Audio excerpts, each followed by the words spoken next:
और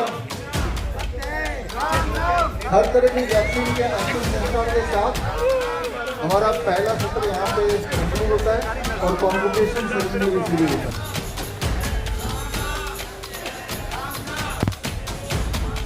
राम सत्य है।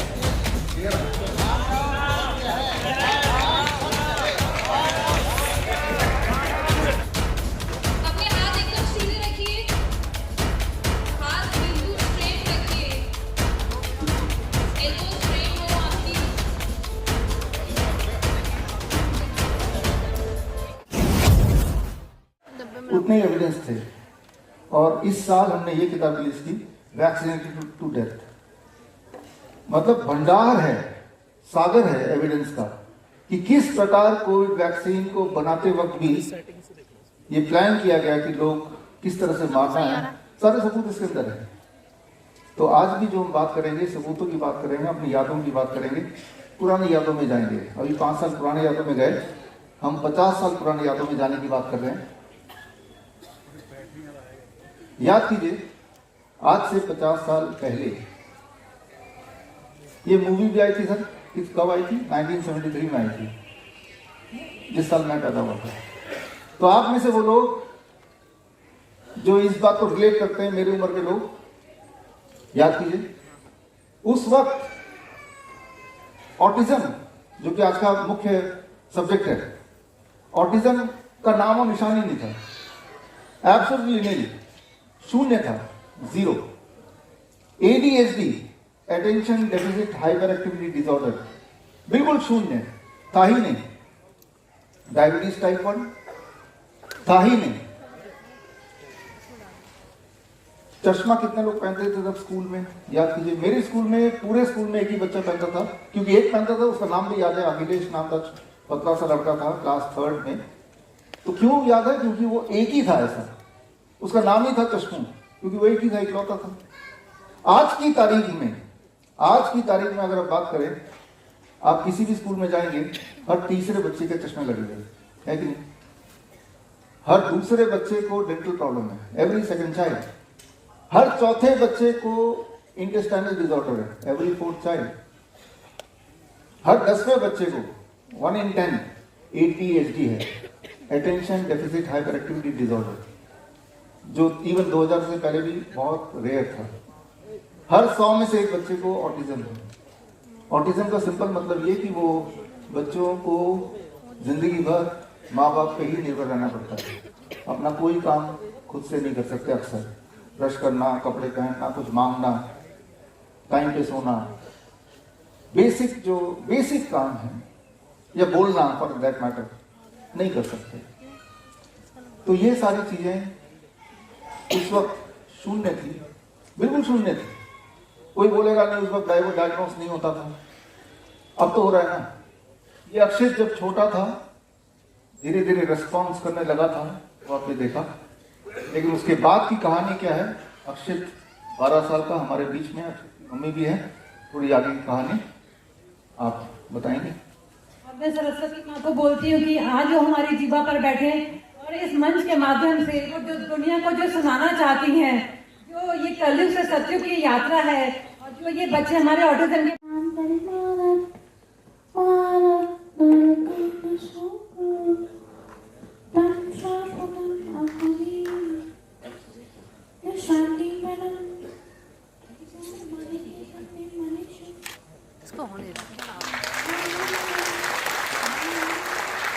समझ सकते हैं, ये बच्चा चेन्नई से आया है और यहाँ पर अपने जहाँ ये रुका हुआ है, इस तरह के बच्चों को बहुत एंजाइटी होती है जब अपने कंफर्ट जोन से बाहर निकलते हैं।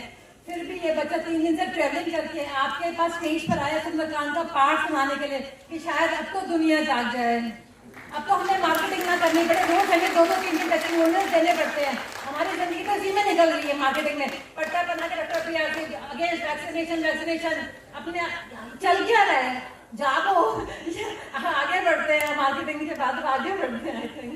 अभी मैं रैंडमली उसको बोलूंगी कहीं से कि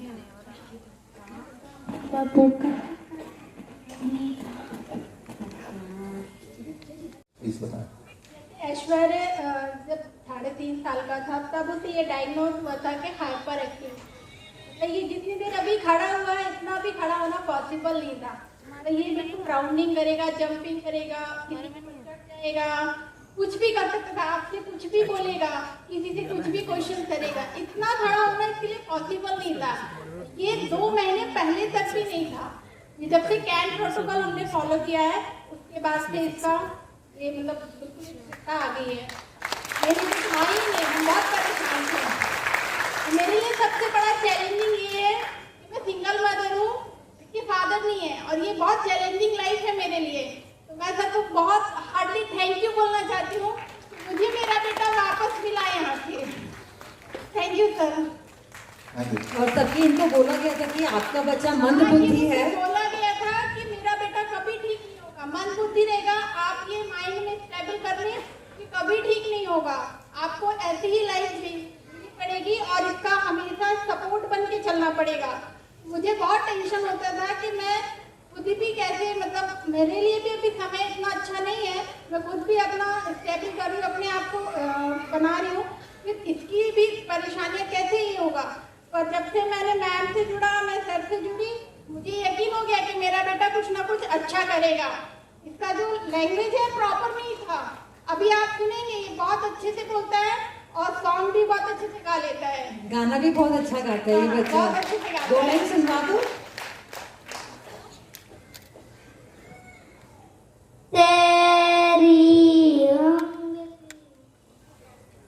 तेरी उंगली पकड़ के चला, ममता के आंचल में पाला।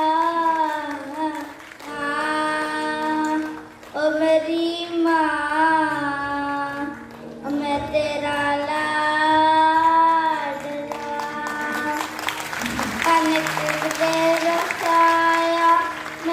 तुझको थाम लूं, उठ के रब से पहले मैं तेरा नाम लूं।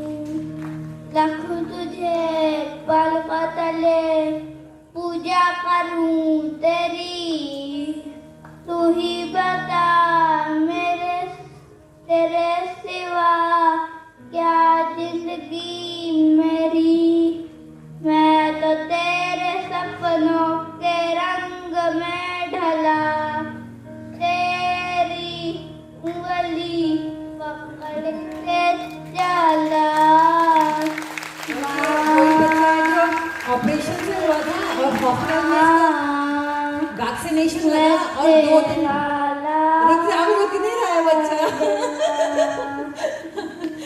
2 दिन बाद इसको वैक्सीनेशन लगा, बच्चे ने दूध पीना बंद कर दिया क्योंकि स्कूल में अभी तक इसने कोई परफॉर्मेंस नहीं किया।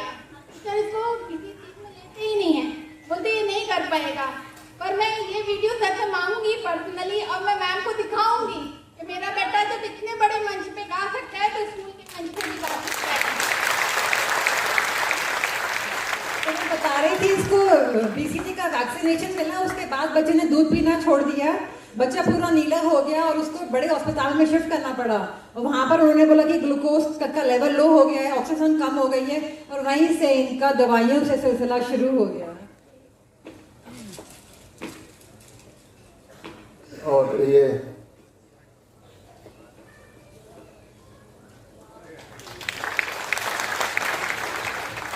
आप जबलपुर से यहाँ तक आए और सिर्फ मकसद ये आपको एक मैसेज देने हैं।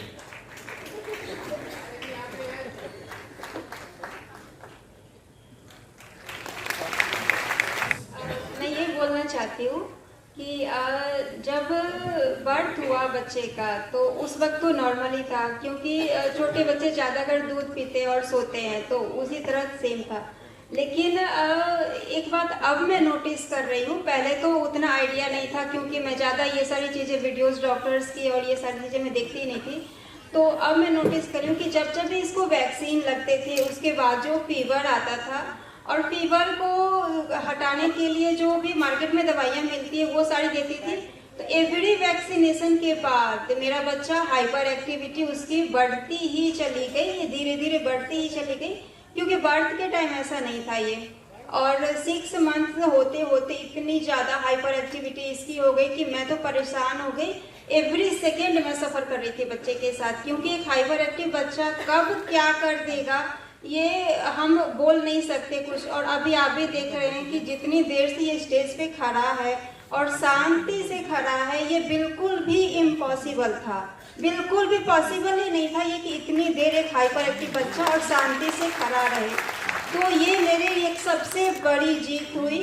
और ये बोलना चाहती हूँ कि जब से मैंने 14 अगस्त से मैंने नीम इसका स्टार्ट किया, तो 2 से 3 दिन के अंदर में ही जो बच्चा 10 बार बुलाने पर भी नहीं आता था मेरे पास, लास्ट में मुझे अपना काम छोड़ के बच्चे के पास जाना पड़ता था, वो एक बार में मेरी बातें सुने।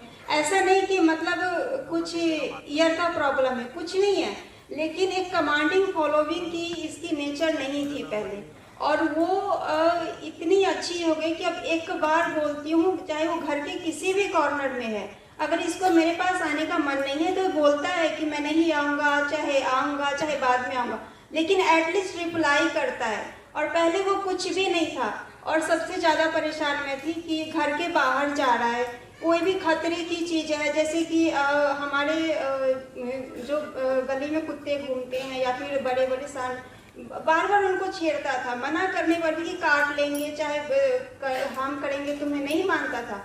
लेकिन अब ऐसी बातें नहीं, अब इसे पता है कि क्या खतरा है, क्या छूना है नहीं छूना है। बिजली के तार होते थे, उसे बार बार हाथ लगाता, इतनी मैं कॉन्शियस रहती थी इसके लिए कि एक सेकेंड भी मैं नहीं सोती थी और छोड़ती नहीं थी। दिन में अगर ये जगह है तो मुझे नींद नहीं आती थी। तो मुझे बहुत राहत मिली है इस नीम थेरेपी और जो भी प्रोटोकॉल से, तो मैं सर को बहुत बहुत थैंक यू बोलना चाहती हूँ। और ये मेरी बहुत अच्छी मेरा नसीब है, लक है कि मैं सर के कॉन्टेक्ट में आई और मेरा बेटा मुझे वापस मिल गया। घर में भी सभी बहुत खुश हैं।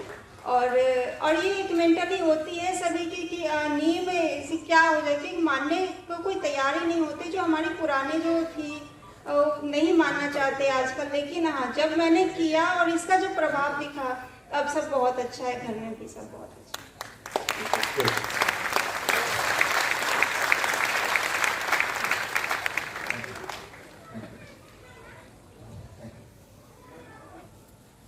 हेलो, मैं दीपक गुप्ता मैनपुरी। मेरी बेटी इस समय 11 ईयर की हो चुकी है और जब ये छोटी थी तब उस समय इसमें कुछ भी दिक्कत नहीं लगी, बिल्कुल फिट फाइन थी। 2 साल के बाद जब इसकी वैक्सीन लगी, उसके बाद इसमें धीमे धीमे कुछ चेंजेस आने लगे। हम लोगों को नहीं समझ में आया कि क्या है। बच्चा हमारा नॉर्मल बच्चों की तरह सब कुछ है, लेकिन उसमें ब्रेन में कुछ अंतर नहीं आ रहा है।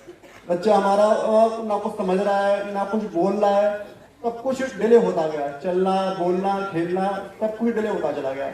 हमने इसे इंडिया के सबसे अच्छे डॉक्टरों को दिखाया। इंडिया की नंबर 1 पेडियाट्रिक न्यूरोलॉजिस्ट बताया गया दिल्ली में, डॉक्टर बीना कालरा है। उनको भी मैंने काफ़ी ट्रीटमेंट दिया, सारी जांच कराई, लेकिन कुछ भी सेटिस्फेक्शन नहीं मिला। हमने फिर उसको मतलब कि एलोपैथी का ऐसा कोई भी डॉक्टर नहीं छोड़ा, सब कुछ कर रखा। हमारे यहाँ आगरा में डॉक्टर पारिक हैं, वहाँ से भी हमने सब कुछ दवाई दिखाई, कोई आराम नहीं मिला।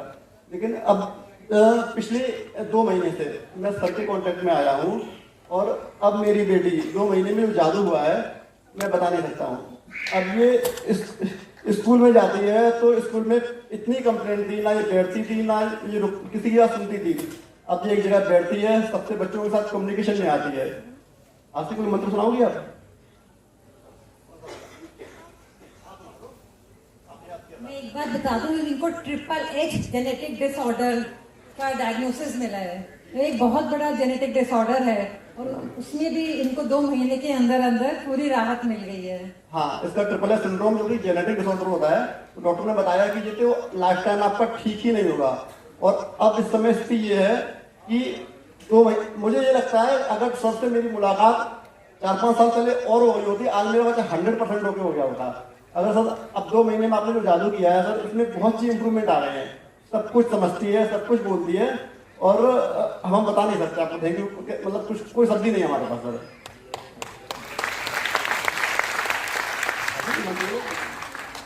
तो आपने आशी का उदाहरण देखा, आशी आपके सामने है। बचपन की जो आशी की वीडियो वो देखी, और आशी की अगर next slide please, next slide. आशी का ये जो फॉलो किया आशी आपने 93% फॉलो किया, जिसमें प्रोबायोटिक ड्रिंक और नारियल शायद आपका फेवरेट है, ये 100% फॉलो किया। और नेक्स्ट स्लाइड प्लीज।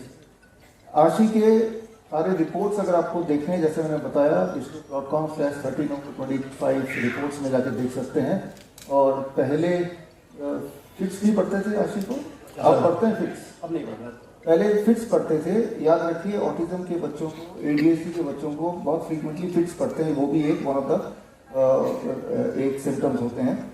लेकिन अब आशी को जैसा उनके पेरेंट्स ने बताया, फिट्स इनके खत्म हो गए और अंडरस्टैंडिंग बढ़ गई। ये सारी दवाइयाँ बंद हो गई, हाँ, सब दवाई बंद हो गई। सारी जो बिहेवियर थेरेपी थी, दवाइयाँ थी, सप्लीमेंट थी, वो बंद हो गई। और आशी अभी सिर्फ कैन प्रोटोकॉल फॉलो कर रही। कैन प्रोटोकॉल क्या है वो आपने अभी देखा, राइट? तो और आज आशी आप सबके बीच में है, और ये वीडियो भी आपने देखा, ये मैनपुरी यूपी से आशी है। तो आशी के लिए एक छोटा सा मेमोरी कि आपने यहाँ तक आने की आए।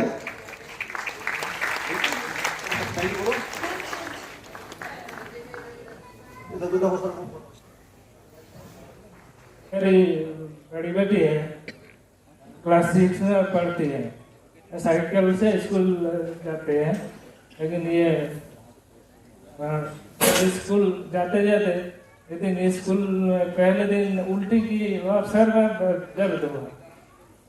फिर उस दिन स्कूल से उसको गैस का तेल वगैरह दिया, फिर वैसे ही आया घर। दूसरे दिन सेम टाइम पे वैसा उल्टी और बीमारी, जैसे सर दर्द हुआ। उस दिन भी हम लोग दोनों जाके लाए स्कूल से। फिर कह रहे बाबा मेरा सर दर्द कम नहीं हो रहा है, कैसे लग रहा है। फिर और उसका लेफ्ट हैंड,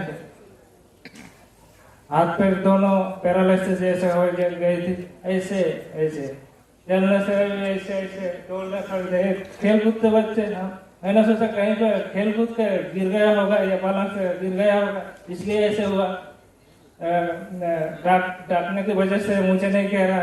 फिर डॉक्टर के पास ले गए, जब डॉक्टर ने कहा एक्सरे करके, हाथ का एक्सरे किया, एक्सरे करके बोला जैसे हड्डी थोड़ा फट गया है, प्लास्टर करना पड़ेगा।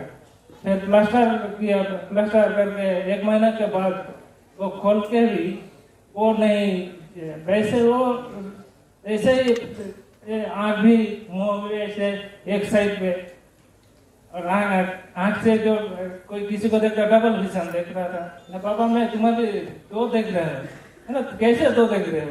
मैं तो 1 ही 2, तुम कैसे देख रहे हो? फिर स्कूल के सर वो लोग भी जानते हैं, डॉक्टर के पास कहाँ पे ले गए। फिर हमने बांग्ला में बोलिए। हेडेक हो गया, उल्टियाँ नहीं रुक रही थी, एक्सट्रीम वीकनेस था, डबल आई विजन था, इलाज चल रहा था एम्स से और बीमार पड़ती जा रही थी। तो ऐसे में शुभंकर हमारे डॉक्टर BRC क्लिनिक के डाइटिशियन से फाइनली मुलाकात हुई, और उसके बाद 2-4 शब्द कुछ बोलना चाहेंगे।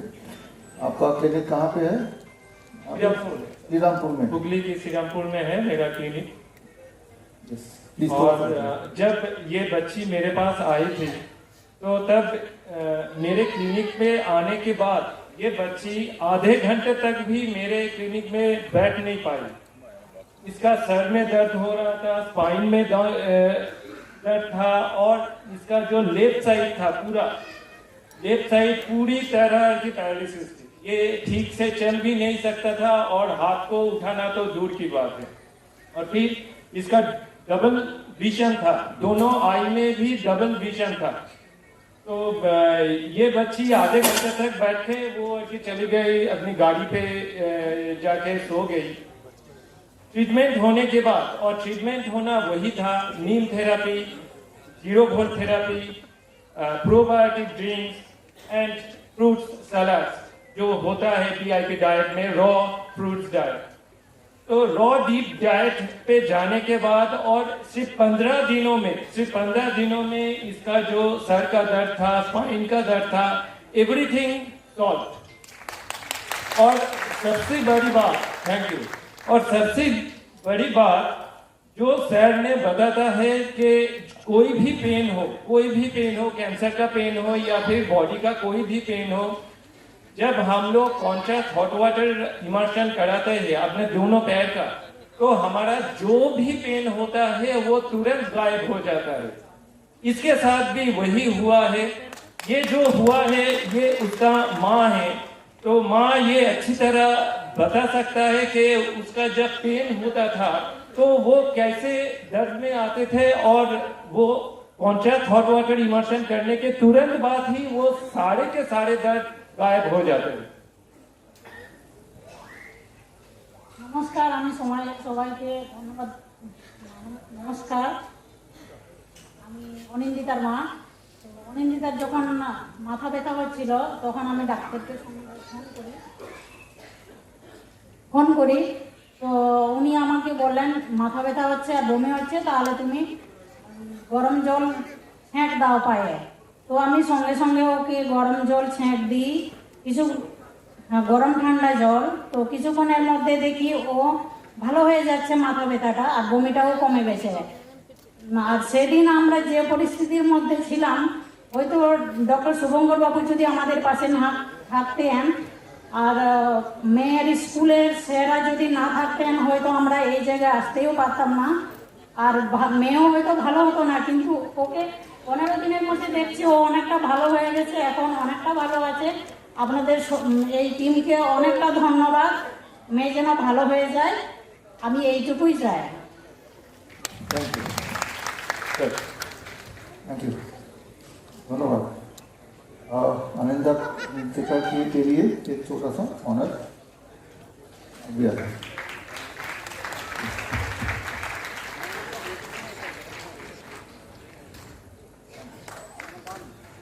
अरे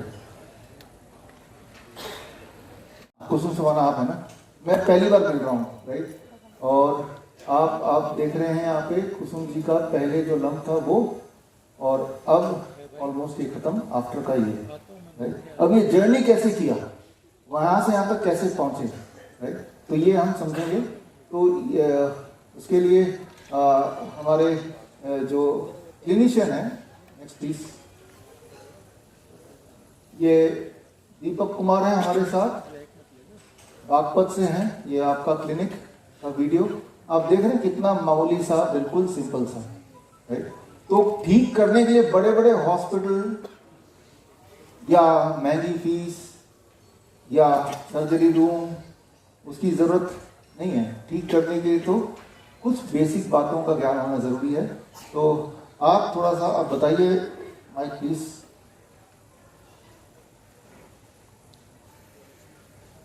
जब आपने क्या किया और कैसे ठीक किया, क्या प्रोटोकॉल था, थोड़ा सा बताइए। माइक तो ऑन कर दो यार।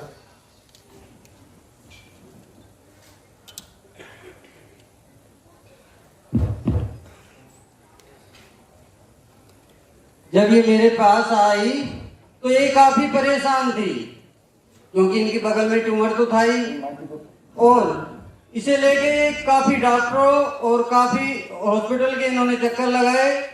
3 महीने तक डॉक्टरों को दिखाने के बावजूद भी इनका ट्यूमर कम होने तो दूर बढ़ता ही गया, और जब ये बढ़ता गया तो सभी डॉक्टरों ने बताया कि इसका अब एकमात्र इलाज ऑपरेशन ही है। ये घबरा गई, इन्हें मेरे बारे में पता चला और ये मेरे पास आई। मैंने इन्हें समझाया कि आपकी बीमारी का इलाज आसानी से घर पे ही हो सकता है। इन्होंने मेरी बातों पर विश्वास किया और सर के सारे प्रोटोकॉल को निरंतर फॉलो किया, जिसमें इन्हें रो डीआईपी डाइट, 0 वोट थेरेपी और नीम थेरेपी सबसे महत्वपूर्ण रही इनके लिए, क्योंकि उनका इस्तेमाल हमें पेस्ट बना के बगल में लगाने के लिए भी किया और नीम ऑयल को भी अप्लाई कराया दिन में और खाने के लिए भी दिया। तो इससे चमत्कार यह हुआ कि आज ये आपके सामने है। तो इनका हाथ ब्लॉक हो गया था, बिल्कुल सीधा नहीं होता था, ब्रेस्ट में खिंचाव आने लगा था और वो सब इनका ठीक होने लगा। मात्र 19 दिन में इनको 80% रिजल्ट आ गया। ट्यूमर के साथ साथ इसमें घुटनों में इनके कटकट की आवाज आती थी, घुटनों में दर्द रहता था और पेट की समस्या, पेट में बहुत ज्यादा समस्या हो गई क्योंकि 3 महीने तक इन्होंने लगातार एलोपैथी की मेडिसिन खाई, जिसके कारण इनका पेट और इनका लीवर में भी भूख लगनी कम हो गई थी इन्हें।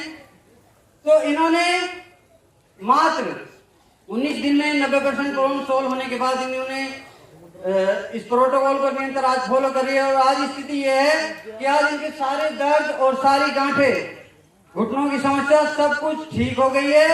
इस दौरान इन्होंने एक मिनट, इनको बोलने देते हैं ठीक हुई कि नहीं। ये तो बोलेगी ठीक हो गई है, आपको एक क्लिनिक है ना। आप थोड़ा बताइए। ये तो बोल नहीं सकती, लेकिन मेरी बच्ची बताएगी। अच्छा, आप बताएंगे, इनकी बेटी है। Morning everyone, my name is Sadia. आज मैं आप सभी को ये बताना चाहूंगी, मेरी मम्मी की बगल में गांठ हो गई थी, जिसका हमने काफी दिनों तक इलाज कराया डॉक्टर से। तो डॉक्टर ने इसका ऑपरेशन बोल दिया था, जिससे मम्मा को बहुत ज्यादा टेंशन होने लगी थी। फिर मेरे पापा मेरे भैया से मिले, तो भैया ने पापा को बताया कि मम्मी की गांठ बिना ऑपरेशन के भी ठीक हो सकती है। फिर जब हम इन डॉक्टर से मिले तो सर ने हमें डॉक्टर बीआरसी के द्वारा मतलब कुछ देसी नुस्खे करने के लिए बोला, जिससे हमने वो किए, जिसमें नीम का ऑयल था और नीम का पेस्ट बना के वो मम्मी की बगल पे लगाया और fruits and veg and salad खाई, तो जिससे मम्मी बिल्कुल ठीक हो गई। मम्मी के जोड़ों में भी दर्द होने लगा था बहुत ज्यादा, और सर मम्मी को वॉमिटिंग की बहुत ज्यादा प्रॉब्लम थी और हेड प्रॉब्लम और जोड़ों का भी दर्द बहुत ज्यादा था। सर अब मम्मी मेरी बिल्कुल ठीक हो गई है। तो मतलब मैं आपका बहुत ज्यादा दिल ज्यादा करती हूँ सर, आपके द्वारा और इन सर के द्वारा मेरी मम्मी ठीक हो गई। Thank you sir. Thank you. तो आपने कुसुम की कहानी सुनी कि गांठ अगर बगल में है, नेक्स्ट स्लाइड प्लीज, या यही गांठ अगर नेक्स्ट स्लाइड इस बगल था, इनके केस में ब्रेस्ट में सेम गांठ है, लेकिन अब आपने देखा आनंदिता का वो ब्रेन में था, फिर हम बगल तक पहुंचे, अब ब्रेस्ट में वही गांठ आया, तो क्या इलाज अलग हो जाएगा? Let's see. तो यहाँ पे पहले इलाज चला, बहुत बड़ा हॉस्पिटल आप देख ही रहे हैं, और उसके बाद अल्टीमेटली ये आई डाइटिशियन सुशील ललवानी के साथ के पास। ये सुशील जी हमारे डाइटिशियन यहीं पे हैं, डॉक्टर बीआरसी क्लिनिक के। इनका क्लिनिक आप देख ही रहे हैं, और आगे माइक में इनको देता हूँ। थोड़ा सा पहले आप बताइए, फिर फॉलोड बाय आप बताएंगे। मेरा नाम सुशीला पटेल है, मैं नासिक से आई हूँ। मेरे ब्लड कैंसर है, बगल में भी गांठ है। अभी मेरे को एक बीआरसी सर को मीडिया देखा हमने, इसके बाद हमने सुनील सर का वीडियो देख के हमने उसका ट्रीटमेंट चालू किया हमने। तो अभी मैंने 3 महीने के बाद मैंने रिपोर्ट किया, मेरा रिपोर्ट नॉर्मल आया। 15 साल से मेरी बीपी की दवाई चल रही थी, 3 दिन में मेरी बीपी भी हो गई अच्छी। अभी कोई दवाई चालू नहीं है मेरी। आप कुछ बताना चाहें? मेरा नाम सुशील है, मेरा बीआरसी क्लिनिक है, ट्रू क्लिनिक नासिक में है, महाराष्ट्र में। और जैसे कि सर हरदम बोलते हैं कि इलाज हो तो एविडेंस बेस्ड होना चाहिए, सस्ता होना चाहिए, फास्ट होना चाहिए, और उसके कोई साइड इफेक्ट नहीं होने चाहिए। ये आपके सामने है। इनको पूरे इलाज में 19,000 का खर्चा है, जो कि एक पेट स्कैन के बराबर है। मैं धन्यवाद करना चाहूंगा डॉक्टर बीआरसी का, डॉक्टर की टीम का, और हमारी जो कोऑर्डिनेटर है प्रीति जंगम, उनका थैंक यू सर। आप यहाँ तक आए और एक इंस्पिरेशन बने, आपको सम्मान करना चाहेंगे। कुसुम आपके लिए।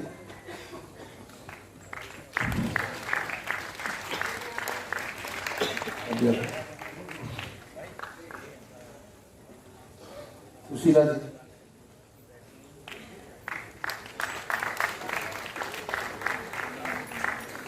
Thank you. तो हम कहाँ तक पहुंचे? ब्रेन वो आप देख रहे हैं इस फुटबॉल में ये नहीं करना है। ऑटिज्म के बच्चों के लिए हम यही बनाते हैं कि स्टिमुलेंट्स किसी भी तरह का नहीं लेना है, फास्ट फूड नहीं लेना है, किसी भी तरह का एनिमल प्रोटीन एंड ग्लूटेन नहीं लेना है, या फिर किसी भी तरह की कोई दवाई। याद रखिए, पैरासीटामोल लेते हैं फीवर में या बॉडी एक में, तो उससे जो आपके सिम्टम हैं वो और बढ़ने लगते हैं। ऑटिस्टिक सिम्टम है तो वो बढ़ेगा, कैंसर है तो वो बढ़ेगा, अस्थमा है तो वो बढ़ेगा, हर तरह के सिम्टम बढ़ने लगते हैं, एक्चुअली दिक्कत आने लगती है।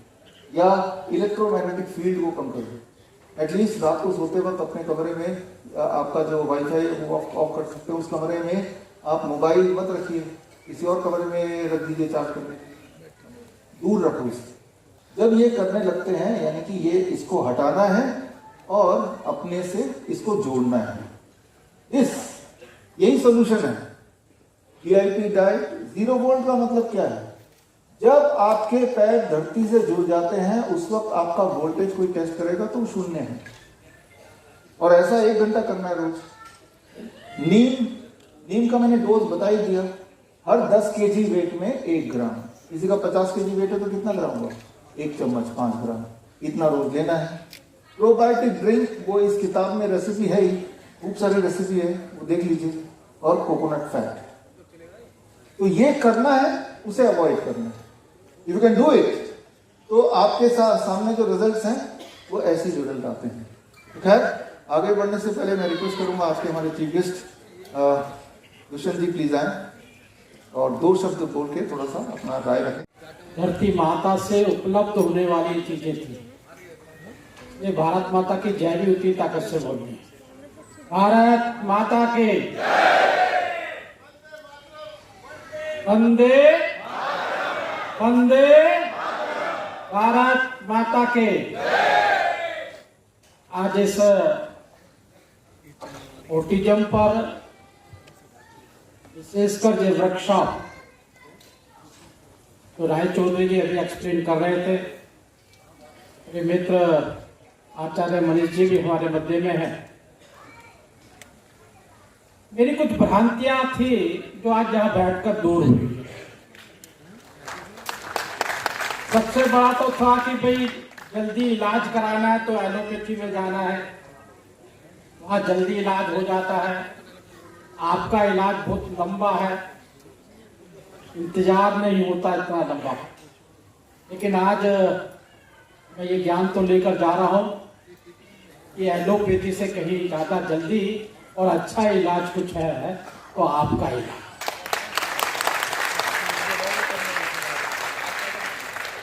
आपका इलाज वहां शुरू होता है जब डॉक्टर कह देता है कि मैं अब कुछ नहीं कर सकता। मैंने अभी एक पेशेंट से मिलने गया घर पर, उनकी मृत्यु हो गई थी तो परिवार से मिलके आया। परिवार ने कहा कि जी डॉक्टर ने जवाब दे दिया था और ये कहा था कि आप ये इंजेक्शन भी क्यों लगवा रहे हो, 40,000 का इंजेक्शन है, क्यों खराब कर रहे हो। मैं सोच रहा था जिसके परिवार से जाता है, जिसके घर से जाता है, जिसका मित्र होता है, जिसका बेटा होता है, पिता होता है, उसके दिल पे कब क्या बीतती है जब डॉक्टर ये कह दे कि इसका अंतिम समय।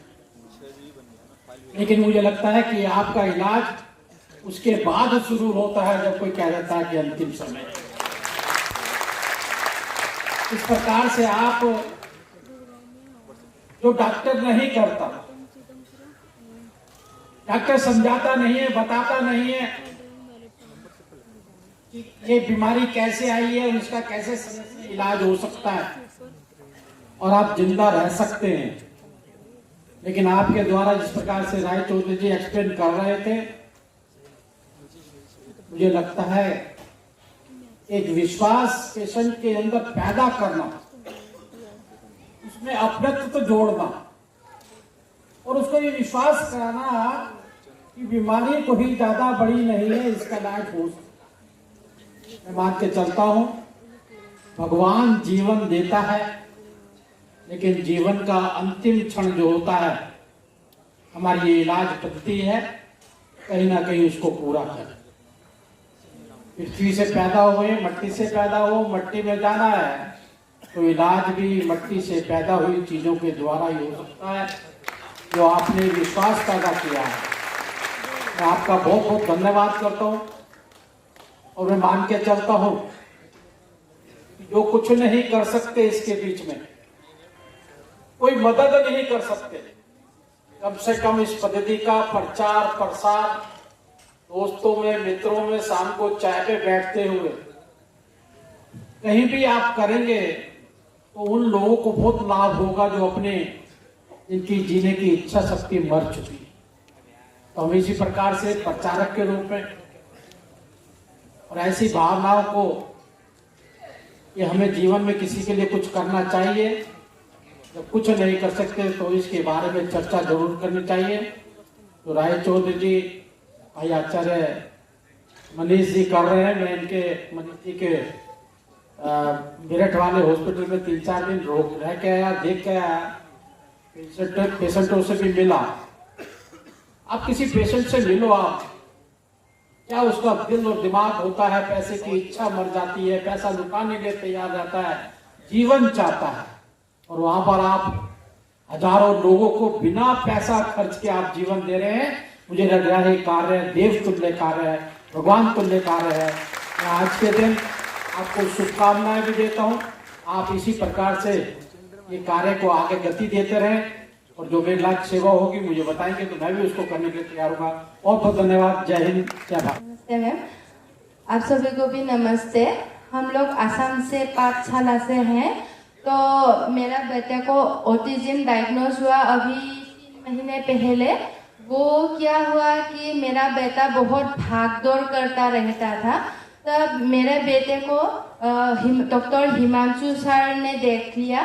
फिर इसके बाद मेरे पति के फ्रेंड को बोल के सर से हम लोग मिले। फिर मिलने के बाद सर ने हमें डॉक्टर BRC सर के बारे में बताया। फिर इसके बाद हमने सर का जो वीडियो है YouTube में सर्च करके देखा। फिर देखने के बाद हम लोग ऑनलाइन फॉर्म फिलअप किया। फिर इसके बाद हम प्रोटोकॉल में आए और कैन प्रोटोकॉल का सारा प्रोटोकॉल मतलब हमने फॉलो किया। अभी किस तरह का इम्प्रूवमेंट आप देख रहे हैं? जी, हम अभी क्या पहले था और अभी का थोड़ा सा? जी, पहले मेरा बच्चा भाग दौड़ बहुत करता था, लेकिन हमें पता नहीं था कि उसको ऑटिज्म है या स्पीच डिले का ये प्रॉब्लम होता है। तो हमें लगा कि बच्चा देर से भी बोलेगा, लेकिन ये सर हिमांशु सर ने जब बोला ये बच्चा जितना देर होगा उतना ज्यादा होता जाएगा। फिर इसीलिए हमने सर के जो प्रोटोकॉल फॉलो करके सर लोगों ने 10 डेज का चैलेंज दिया था कि 10 डेज ये चैलेंज मैंने सर का एक्सेप्ट किया। फिर एक्सेप्ट करने के बाद देखा कि 4 दिन में ही रिजल्ट देखना शुरू हो गया। बच्चे में हाइपर एक्टिविटी कम हो गया और वो थोड़ा शांत बैठने लगा।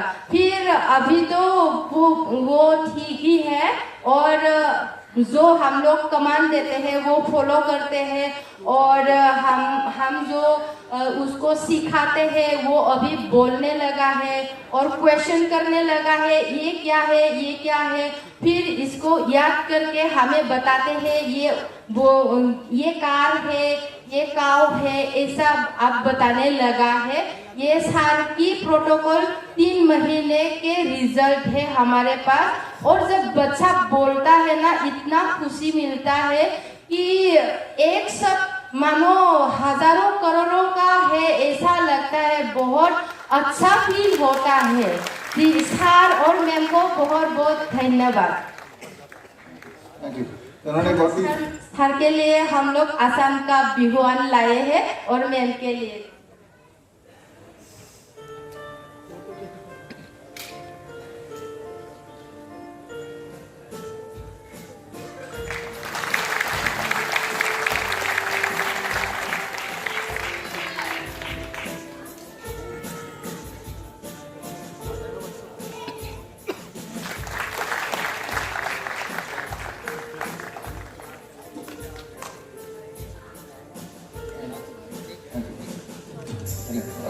आपका तो ये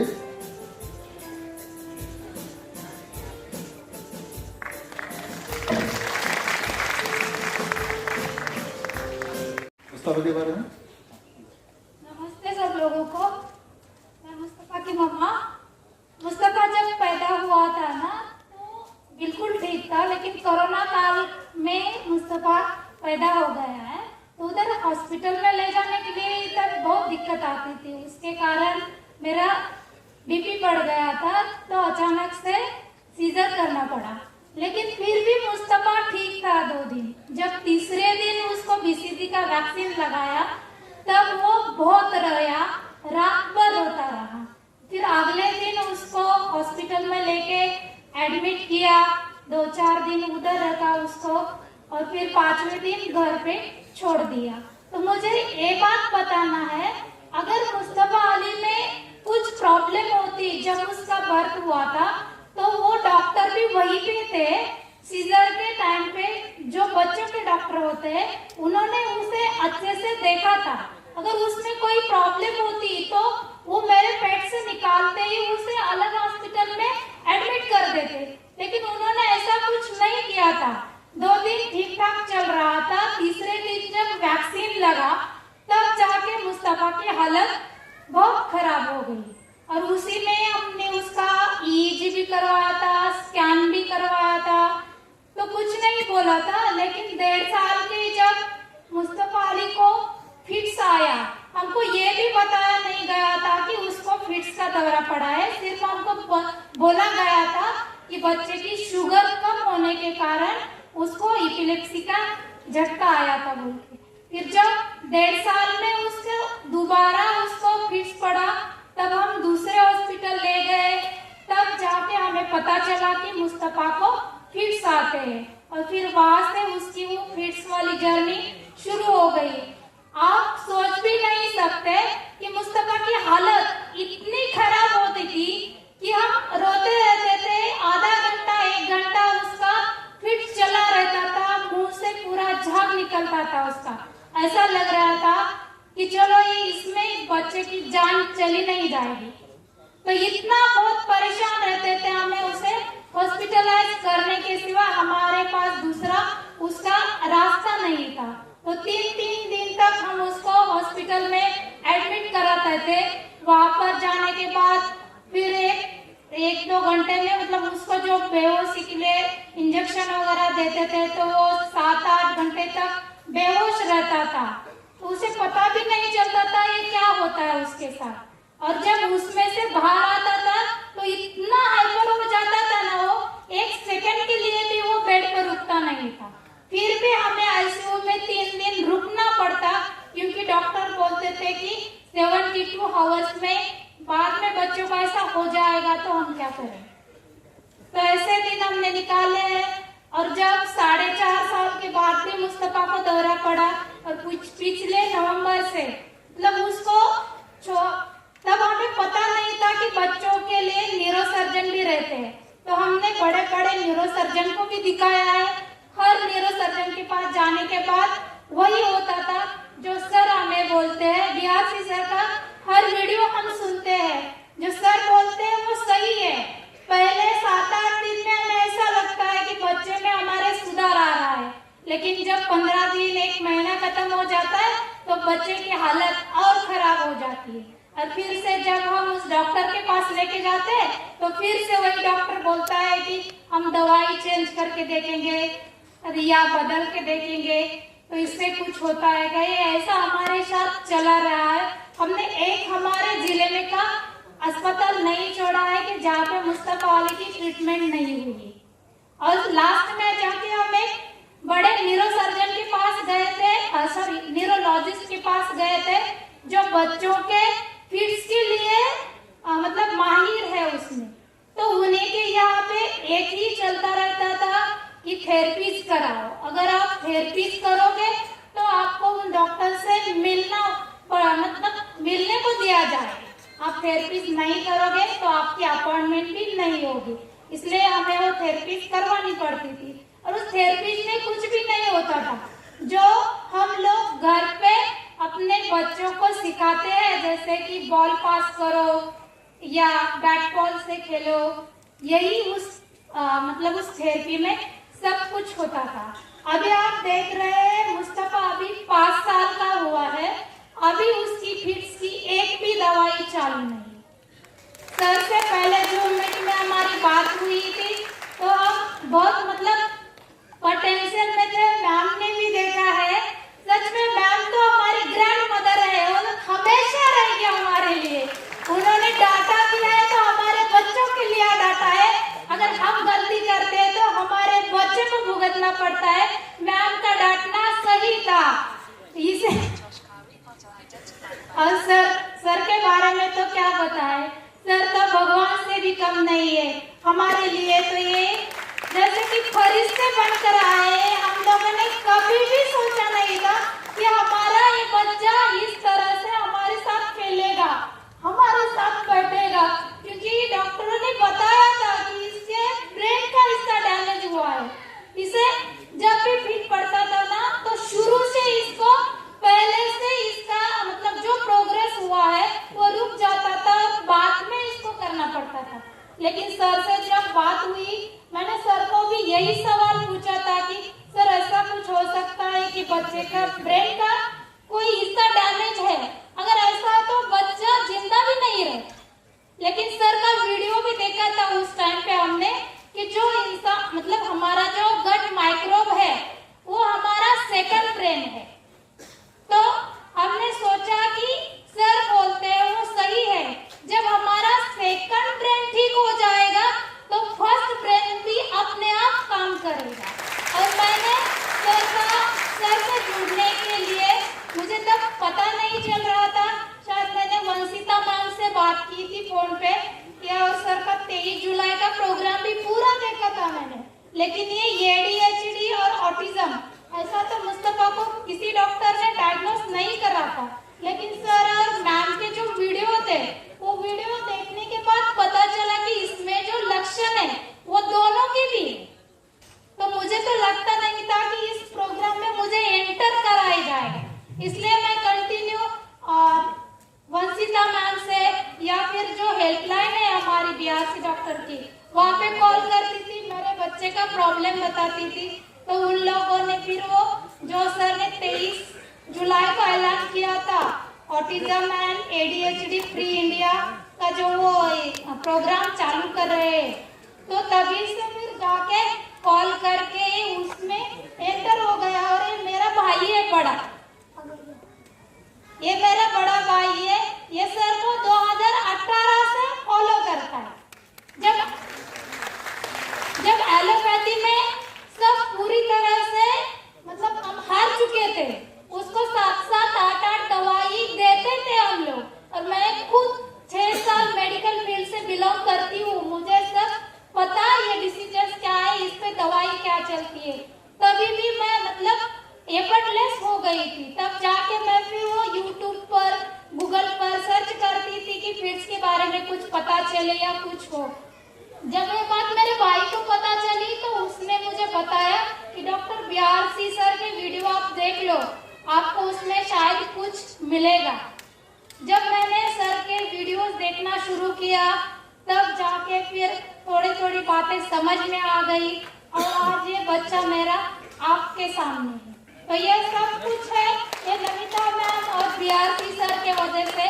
मैं सब इतना ही बोलना चाहूंगी कि बीमारी किसी भी तरह की हो तो घर पर बैठ के ठीक हो सकती है। ये सर का जो टैगलाइन है, बड़े से बड़ी बीमारी आसान तरीके से घर बैठ के ठीक कर सकते हो, ये सही है, 100% सही है। कोई भी बीमारी अगर ये प्रोटोकॉल आप फॉलो करो तो ठीक हो सकती है। Thank you. हाँ प्लीज। नमस्ते, हम महाराष्ट्र में से सोलापुर जिला है, वहाँ से सांगोल तालुका में महिम गाँव है हमारा छोटा सा, वहाँ से हम आए हैं। तो फिलहाल शुरू में जो हमारा बच्चा पैदा हुआ था तो अगदी नॉर्मल था, जैसे कि हर बच्चा नॉर्मल होता है वैसा। हमने डॉक्टरों को पूछ भी लिया था कि डॉक्टर साहब बच्चा कैसा है, तो डॉक्टर साहब बोल दिया कुछ टेंशन लेने की ज़रूरत नहीं, बच्चा सब व्यवस्थित है, ठीक है, अच्छा है। तो 3 दिन बाद उसको इंजेक्शन दिया गया डॉक्टर ने। तो उसके 2-3 घंटे बाद उसको थोड़ा सा तकलीफ चालू हुआ। तो तकरीबन वो 8 घंटे तक 8-9 घंटे तक वो सलग लगातार रोता रहा। रो रो कर उसकी बुरी हालत होने की वजह से वो बेहोश हो गया। हमको लगा इसको मतलब उसको दूध पीने न होने की वजह से हुआ, लेकिन वो इंजेक्शन की वजह से उसके इन्फेक्शन हो गया था। तो उसमें हमने उसे एडमिट किया। तब से लेकर वो आज तक इतनी उसकी बुरी हालत थी कि कोई देख नहीं सकेगा। जब उसको फिट से आती थी तो 2-3 घंटे तो फिट आने की, और वो तकरीबन 2-3 दिन तक वो कोमा में चला जाता था। उसको कुछ समझता नहीं था। जब वो वहाँ से उठ जाता था तो उसको लड़खड़ाना, इधर उधर चलना, और चलते वक्त हर चीज़ को टकरा जाना। आगे कोई चीज़ है तो वो उसे दिखा भी नहीं देती थी, इसकी इतनी बुरी हालत होती थी। बहुत तकरीबन मुझको लगता है कि 7-8 बड़े बड़े हॉस्पिटल, बड़े बड़े, और तकरीबन 7 स्पेशलिस्ट डॉक्टर थे ब्रेन के, जो उनके साथ हमने कांटेक्ट किया, उनके पास गए, उसको लेकर गए, उसको दिखाया, और उन्होंने बोल दिया ठीक है, कोई टेंशन लेने की ज़रूरत नहीं है, हम उसको ठीक करा देंगे, आप मत टेंशन लो। थोड़े से हमको राहत मिल गई, लेकिन दवा देने के बाद भी उसको वो दवा देने के या 7-8 दवा लिख के देने के, हम उसको अच्छी तरह से एक दिन भी कभी उसको चुका नहीं दिया कि उसको दवा देने का, कंटिन्यू देते रहे, तभी उसको दौरा पड़ता था। हम बाद में और परेशान हो जाते थे, क्यों इसको कंटिन्यू दवा देने के बाद भी हुए ऐसा होता है, फिर हम और किसी हॉस्पिटल में लेके जाने थे। ऐसे बड़े बड़े डॉक्टरों के साथ हमने जाकर उसको इलाज करने का प्रयास किया था, लेकिन हुआ नहीं है। लेकिन आप तो आपके सामने है, जो सर के और नमिता मैम के वजह से आज हमने उसका जो इलाज किया है इनके नीम थेरेपी के वजह से, तो बहुत ही बड़ी कमाल की नीम थेरेपी है जो उसको चालू किया। जब से वो अभी तकरीबन मुझे लगता है कि 5 महीने के जो है उसमें उसको अच्छा से हो गया, ठीक है। लेकिन अब वक्त तो मैं पूरा नहीं ले सकता, अब बहुत बाकी है सबके लिए, और बोलना तो चाहिए। लेकिन शुरू में आप जाते जाते आपको एक बात बोलूँगा, जो सलमान खान का एक पिक्चर था जय हो, उन्होंने उसमें एक साइकिल शुरू की थी कि मैं आप एक को मदद करूँगा, आप 3 लोगों को मदद करना। तो ये साइकिल आप सर ने चालू की है, तो वो साइकिल आप हम नेचुरली करेंगे कि आपने सर ने शुरू की है, आप 3 लोगों को मदद करो, और वो अगले इंसान को बोल दीजिए और वो 3 लोगों को मदद करे, ये पूरे दुनिया में फैल जाएगी। ये मैं पूरे दावे के साथ कर सकता हूँ। और आप सर ने भी बोल दिया था कि गवर्नमेंट के लिए इनको जगह देने के लिए रिक्वेस्ट करा जाए, लेकिन मैं ये कहूँगा कि गवर्नमेंट को रिक्वेस्ट करने की जरूरत नहीं है, खुद गवर्नमेंट कहेगी कि सर हम हमारे लिए काम करो। बस इतना ही कहूँगा। धन्यवाद।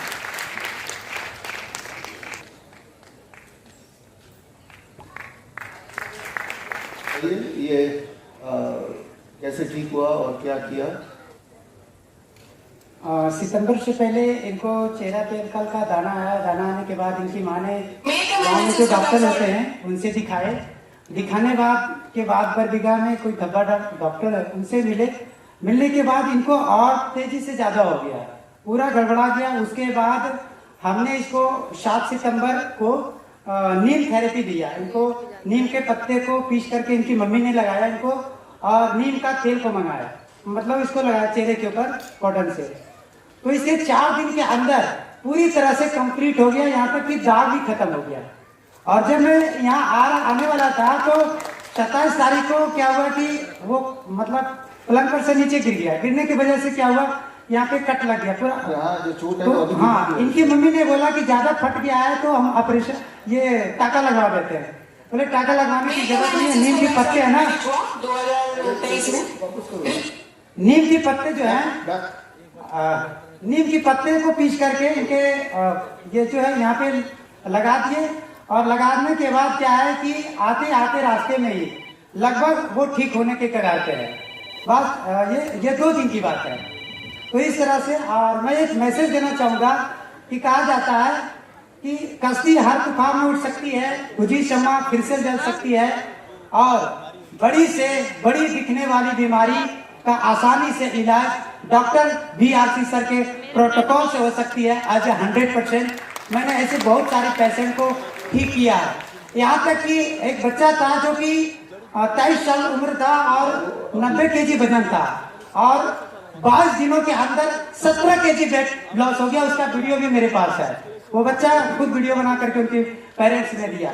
इनको जब भी फीवर आता है, इनके सिस्टर थोड़े से बड़े हैं, दोनों को जब फीवर आता है तो ये गोली नहीं खाता, वो lower leg hot water therapy कर देते हैं इनकी मम्मी, फीवर गायब हो जाता है। इस तरह की हजारों टेस्टिमोनियल्स तो पड़े हुए हैं। आपका क्लिनिक कहाँ पे है, डॉक्टर कैसे क्लिनिक? मैं शेखपुरा बिहार से हूँ, मेरा शेखपुरा में क्लिनिक है सर।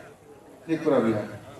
देख, तो आपने भी देखा जब ऋषभ आए थे हमारे डॉक्टर कैसे क्लिनिक में, तब ये हालत थी। और अभी ऋषभ का चेहरा आप देख सकते हैं। यहाँ एक चोट जरूर है, लेकिन ये रिसेंटली लगी, अदरवाइज आप देखते हैं केवल वो पूरा जो रैशेस है वो गायब हो गया, रैशेस के नामों निशान तक गायब हो गए। ये बड़ी बात है। और किया क्या किया, वही जो यहाँ पे लिखा हुआ है, वो नीम थेरेपी, वो DIP डाइट। तो यहाँ पे मैसेज ये जाना चाहिए कि बीमारी अलग अलग जरूर है। कभी ट्यूमर का एग्जाम्पल देखा आपने, ऑटिज्म का तो देखा ही देखा, अभी रैशेस का देखा, और अगला एग्जाम्पल देखेंगे तो विश्वास ही नहीं करेंगे। सीधे अगले एग्जाम्पल पे चलेंगे। उससे पहले एक स्मृति चिन्ह, आप यहाँ तक आए और आके अपना सक्सेस स्टोरी बताया।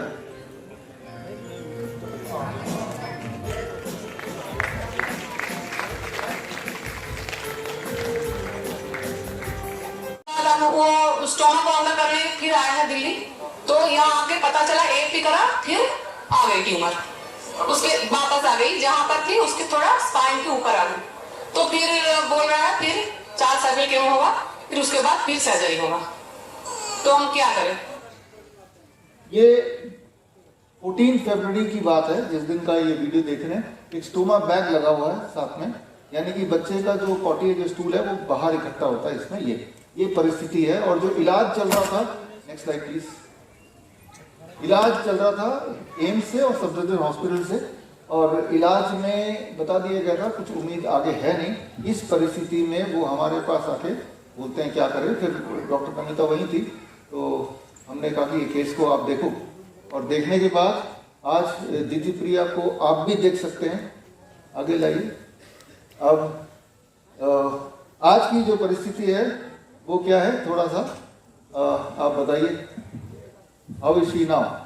क्या इसका वो स्टोमा में हट गया? पूरी तरह से हट गया नहीं है अभी, यहाँ कोई बैठ नहीं। ये बहुत बड़ा कहानी है।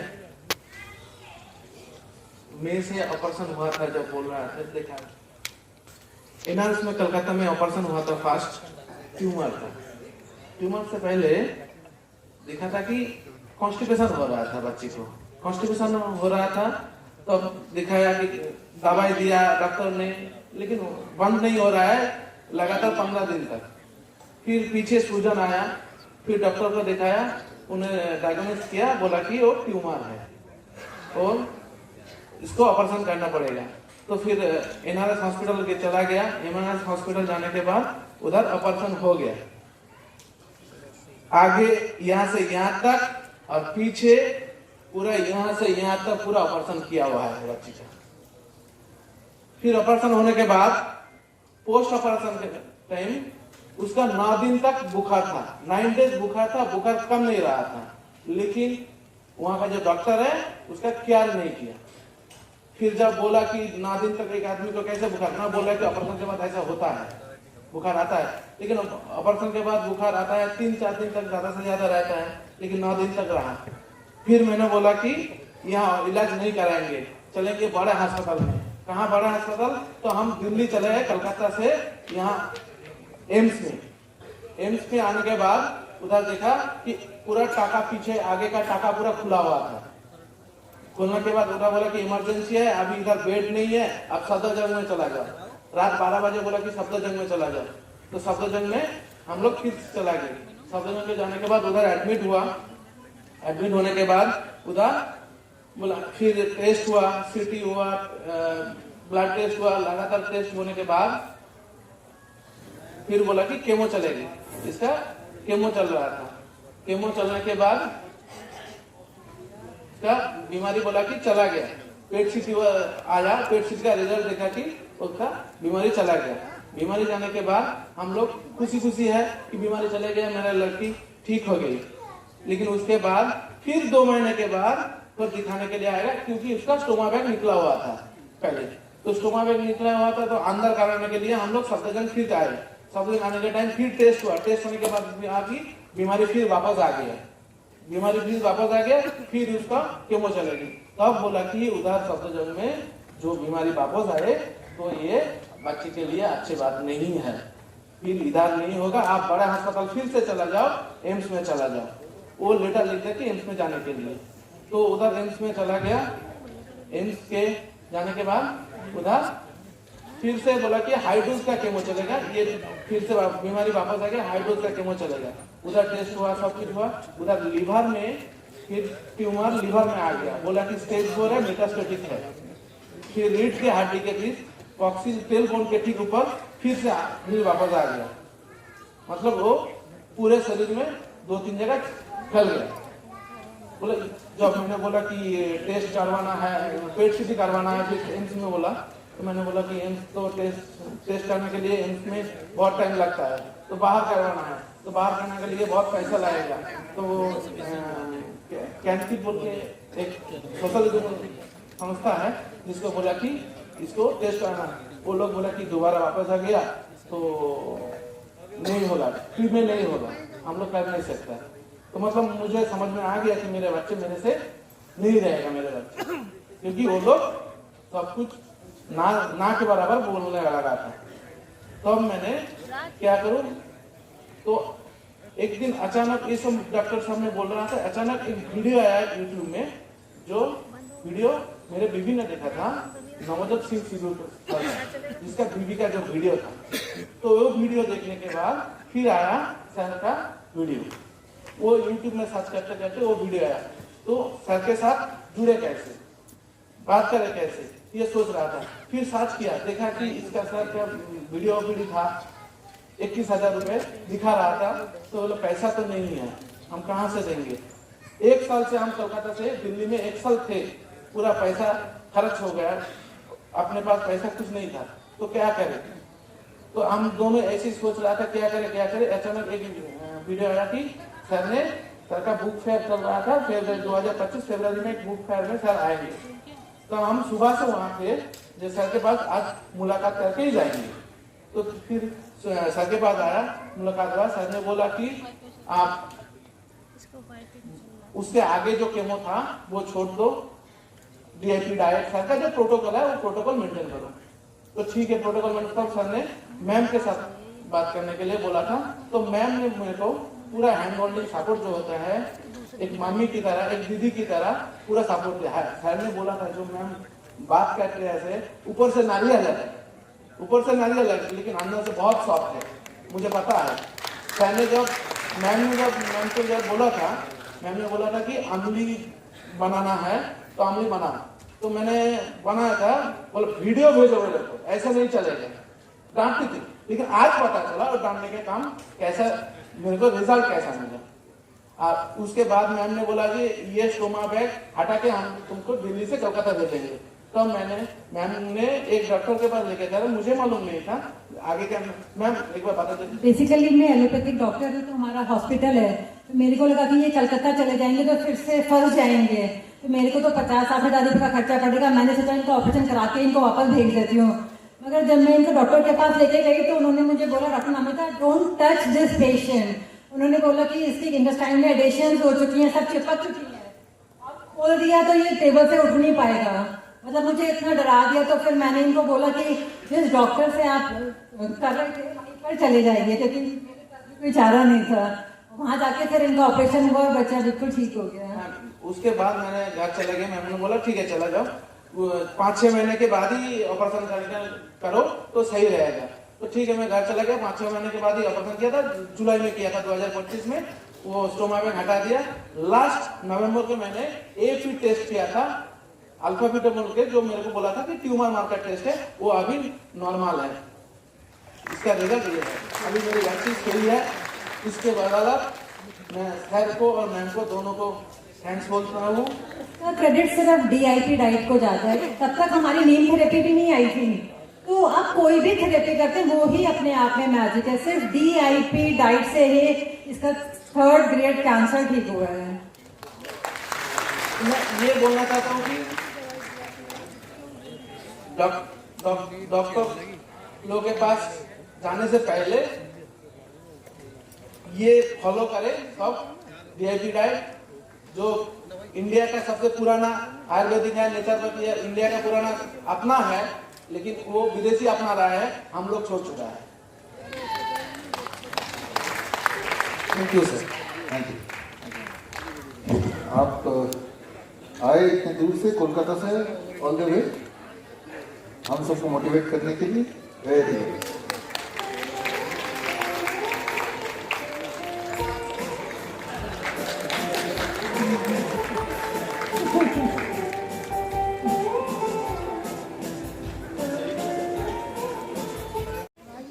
धीरे धीरे सब कुछ उसका डिले होने लगा, उसका बैठना, चलना, उसका स्पीच, सब कुछ डिले होने लगा। और साथ में अटेंशन का बहुत प्रॉब्लम, हाइपर एक्टिविटी, एक जगह पर बैठती नहीं थी, ये सब चलता रहा। फिर धीरे धीरे डॉक्टर ने बताया एक दिन जाके कि उसको ADHD है और ऑटिज्म का भी ट्रेट्स है। फिर हम तो यहाँ वहाँ दौड़ते थे कि किस डॉक्टर के पास जाए, थेरेपी भी करवाए। 2 महीने हॉस्पिटल में रहकर वहाँ पर बिहेवियर थेरेपी करवाए, पर फ़ायदा कुछ नहीं हुआ। हाँ, और एक डॉक्टर ने तो मुझे कहा था कि 12-13 साल के अंदर अगर वो चेंज होती है तो ठीक है, वरना आगे चलकर कुछ नहीं होगा। तो इस वजह से बहुत चिंता होती थी और हार्ड वर्क करते थे, पर रिजल्ट नहीं होता था। पर एक दिन मैंने सर का ये कैन वाला वीडियो देखा, तो उस दिन से मैंने ठीक कर लिया कि उसको यहीं पर ये प्रोटोकॉल फॉलो करवाएंगे। और अब वो 3 महीने भी नहीं हुआ। हाँ, अब बहुत इम्प्रूव हो चुका है। हम इतने सालों में जो नहीं कर पाए, अब 3 महीना भी नहीं हुआ, वो बहुत इम्प्रूव कर चुकी है।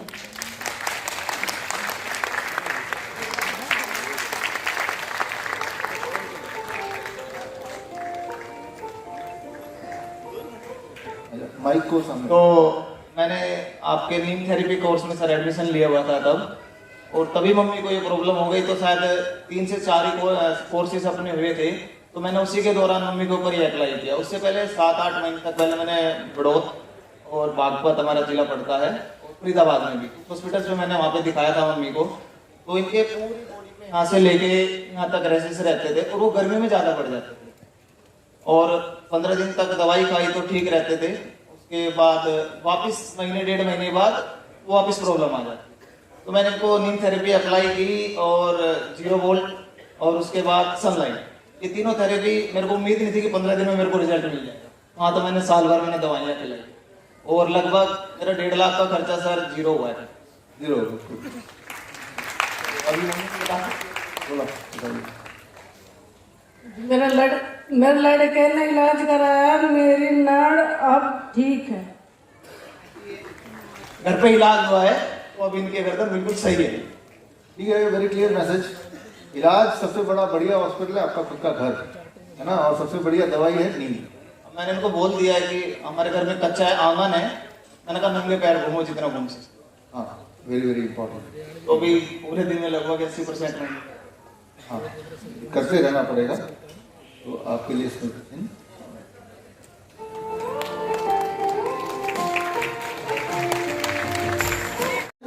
आठ बोलते हैं और सार्थक हेलो।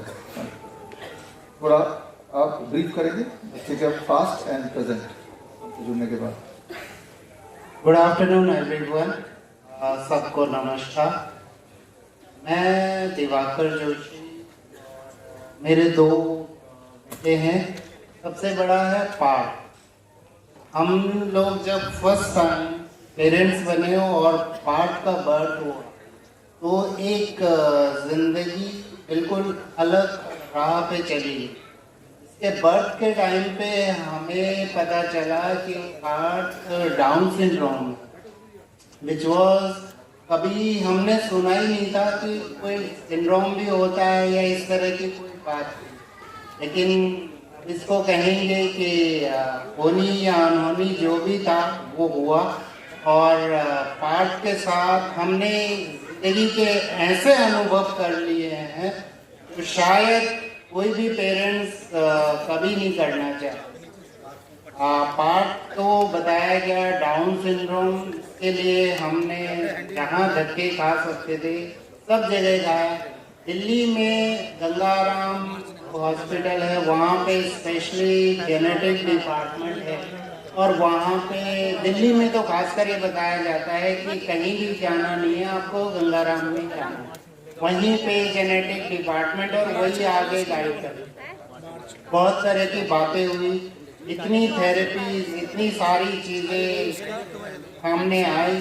फाइनली हम लोग ये मान के बैठ गए थे कि जो हमें गाइड किया गया है कि ये बच्चा डिपेंडेंट रहेगा, ये अपने आप चल भी पाएगा, इसकी कोई गारंटी नहीं। इस बच्चे के लिए बोला गया था ये शायद बैठ भी नहीं पाएगा।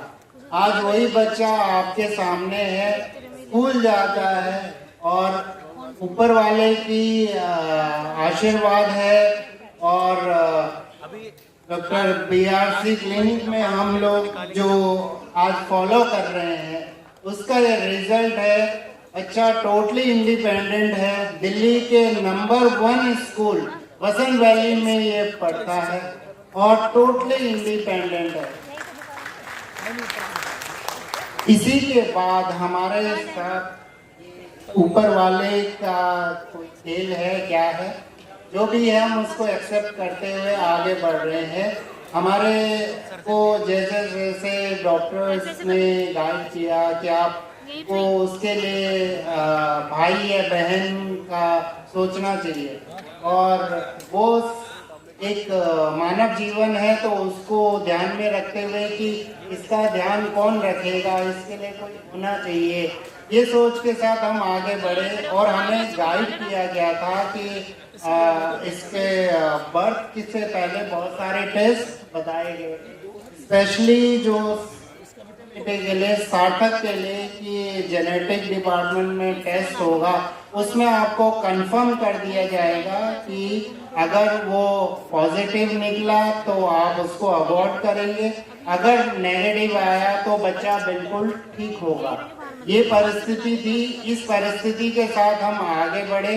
वो टेस्ट हुआ और टेस्ट के बाद ये आया कि जी सब कुछ नॉर्मल है। वो सब होने के बाद सार्थक का बर्थ हुआ, बर्थ होने तक सब कुछ ठीक था, बर्थ के 1 से 1.5 साल तक सब कुछ बढ़िया था, बिल्कुल नॉर्मल चल रहा था। जैसे ही कोविड शुरू हुआ और इसका वैक्सीनेशन जो भी चल रहा था वो चालू होते होते एक जीवन में फिर एक नया मोड़ आया। धीरे धीरे हमें बताया गया कि सार्थक ऑटिज्म के ऑटिज्म में उसके सिम्टम्स आ चुके हैं। अब वो ऑटिज्म क्या होता है वो भी हमारे लिए एक नई बात थी, जो कि एक्सेप्ट करना बीइंग अ पेरेंट्स, क्योंकि ऑलरेडी एक बेटे के साथ एक प्रॉब्लम थी, फिर दूसरे चाइल्ड के साथ ये प्रॉब्लम आई, तो वो एक बहुत बड़ा लाइफ में चैलेंज था। समहाउ ऊपर वाला हमें शक्ति दे रहा है, ऊपर वाले की कृपा है जो कि हम जुड़ते जा रहे हैं अपने आप। आज सार्थक के केस को लेके मैं बताऊंगा कि वो बहुत माइल्ड उसमें था कि ऑटिज्म का था। हमें बाद में रियलाइज हुआ कि आई कांटेक्ट होता है या स्पीच होती है, ये चीजें डिले होती है, ये सब चीजों की नॉर्मल पेरेंट्स को कोई जानकारी नहीं होती, कोई आइडिया नहीं होता। लेकिन हमको बीइंग अ पेरेंट्स ये सब चीजों का अनुभव हुआ और हम लोग कर रहे हैं। जितने भी थेरेपी जो होती हैं, एक से दूसरा थेरेपी, दूसरे से तीसरा, एक प्रॉपर चेन चलती है। और पेरेंट्स के लिए तो डे 1 से आपके पास जो आपका धन है, जो आपका सामर्थ्य है, आपको सब लगाना है।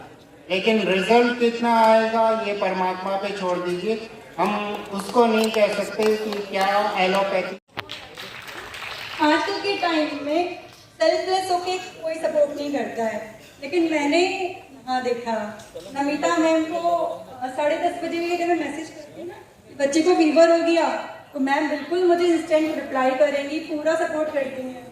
कोई भी प्रॉब्लम आई ना उनके पास गए और थेरेपी तो अब तक पता चली गई है, जो थेरेपी इसमें लिखी हुई है सूरज और धरती से जुड़ना और DIP डाइट लेना, और उसके बाद अभी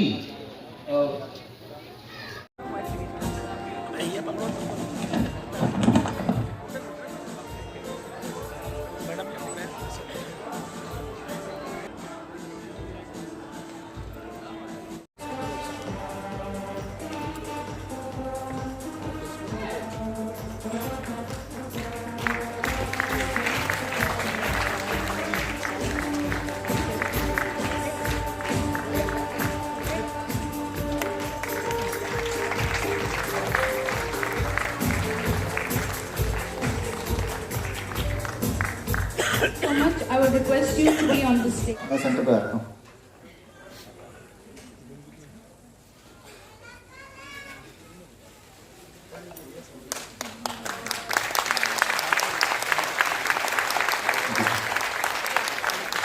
हाँ, आपको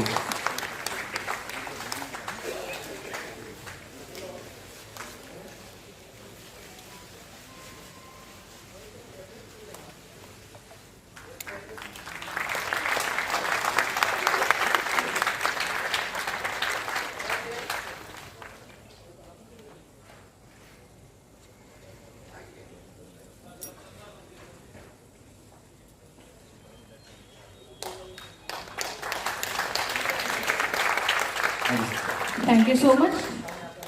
You may please take your seats.